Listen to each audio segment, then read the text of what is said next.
Jill deftly moved out of the way as the pot fell. She had not seen it but moved by instinct. Her mother had beaten her far too often for her not to have those developed. As she bent over to pick it up, a knock sounded on the door. She looked up, through the dismal kitchen, to see who it was. "Jill, open the door for our guest." She heard her mother yell from the other room. She winced. Nonetheless, Jill brushed down her dress and came over to the door. Unlocking it, she glanced out through a small crack and, seeing no one, opened it completely. A tall man stood there, draped in a dark cloak, towering over Jill's tiny form. He was pale, clean-shaven, his eyes sparkling like gold in the sun. He smiled at Jill's tiny, frightened self. "Do not be afraid, child. I will not hurt you." With these words, he pushed past her, his stride having a determined purpose which she did not like.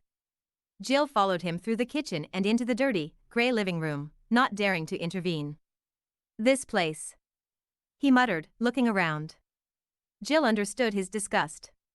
The room was cluttered, dust covering half of the objects in the room, indicating that they had not been used in years. 10 years, in fact. Ever since her father had died. His death had affected Jill's mother greatly. She rarely left her room anymore, except to punish Jill. She forced her to make her food, do the shopping. She was grieving, of course, but Jill did not deserve to bear her mother's burden in such a way. And for 10 years. Maybe it was the stranger, or perhaps it was something else, but there awakened in Jill a feeling that her mother would have never tolerated from her.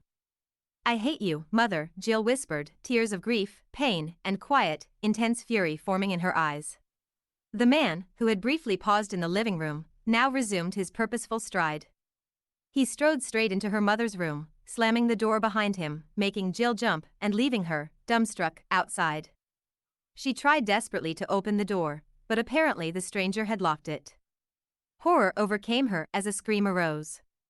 She started banging on the door in panic, trying to force it open, to no avail. What seemed like an eternity in silence later, the door opened. The first thing Jill saw was a bloody knife in the stranger's hand. Breathing heavily, she slumped to the ground as she saw what lay beyond.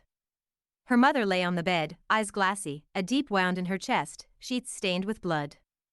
"I'm sorry," a whisper sounded. Then, Jill's eyes filled with rage, unthinking, unforgiving rage.